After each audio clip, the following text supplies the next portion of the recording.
इसको सिप करेगा तूफाने व्यू मिलेगा। देखिए एक बहुत इंटरेस्टिंग कल मैं ट्वीट पढ़ रहा था कि जब पहला 75 बेसिस पॉइंट का रेट हाइक आया था तो निफ्टी था 16,000 समथिंग पे।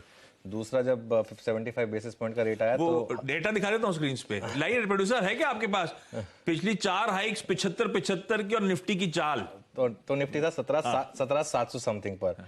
कल वाली जो 75 की हाइक आई उसमें निफ्टी था 18,000 समथिंग पे। तो बस अब अगली बार की जो 75 आएगी उसमें 19,000 समथिंग, ये देखिए ये 15,000 समथिंग, 16,000 समथिंग, 17,000 समथिंग, 18,000 समथिंग, और अब अगली 14 दिसंबर 19,000 समथिंग। मार्केट में ये देखिए ये कुछ पैटर्न है जिनको आपको फॉलो करना है और जबरदस्त मार्केट रही है। आशीष, कल भी हमने बात की थी, कल तो खैर एग्जैक्टली कल तो हमने लेवल जो डिस्कस किए थे उन लेवल से ही घूम गया था मार्केट। खैर उन पे हम बाद में बात करेंगे, लेकिन एक मतलब ग्लोबल मार्केट को हम एक्चुअली जिस तरीके से देख रहे हैं पिछले 2 साल में, मेरे ख्याल से अब हमको उस एंगल से नहीं देखना चाहिए ग्लोबल मार्केट को, क्योंकि हमारी मार्केट अब ग्लोबल मार्केट को बिल्कुल रिएक्ट ही नहीं कर रही। और एक्चुअली रिएक्ट कर भी है तो ग्लोबल मार्केट इनफैक्ट अब हम इतने डीकपल हो गए हैं कि, और ये सब इन सब को एक कारण है क्यों हो रहा है, क्योंकि बाकी की मार्केट में इन्वेस्टेबिलिटी ही नहीं है।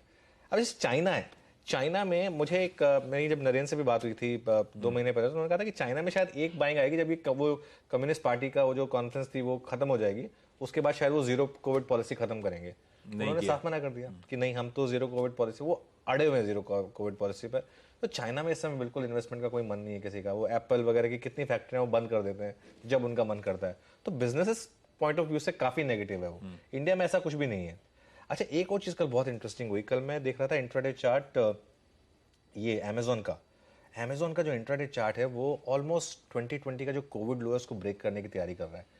कई एप्पल को छोड़ दें तो कई जो आईटी की बड़ी कंपनियां हैं यूएस की, वो 2020 के लोस को तोड़ दी। इनफैक्ट मेटा तो 7 साल के लो तोड़ चुका है। 83 या $84 पे मेटा आ चुका है, मतलब जो 352 वाला था। कितना 80% का डिक्लाइन स्टॉक में, बड़े स्टॉक में। तो ये पूरा का पूरा रेमिनिसेंट है जो 2000 के बाद एक .com बबल के बाद जो बस्ट हुआ था, और उसके बाद किस तरीके से आपने वो रैली देखी थी, रेट हाइक्स, और जितनी रेट हाइक्स हुई, अगर आप उस समय का एक प्लॉट निकालेंगे यूएस फेड की रेट हाइक्स और इंडियन मार्केट की रैली, तो आप देखेंगे कि बहुत जबरदस्त रैली हुई थी। और इसीलिए मेरा ये मानना है कि ये जो इंडियन मार्केट ने एक तरीके से, एक्चुअली इंडियन मार्केट ने पिछले 1 साल में किया क्या, टेक्निकली तो कुछ भी नहीं किया है, क्योंकि इतना इंट्राडे वोलेटिलिटी रही है। अक्टूबर में हमने ऑल टाइम हाई लगाया था, अक्टूबर 2021 में। अब हम नवंबर 2022 में हैं। अक्टूबर 2021 में हमारा ऑल टाइम हाई था 18,600।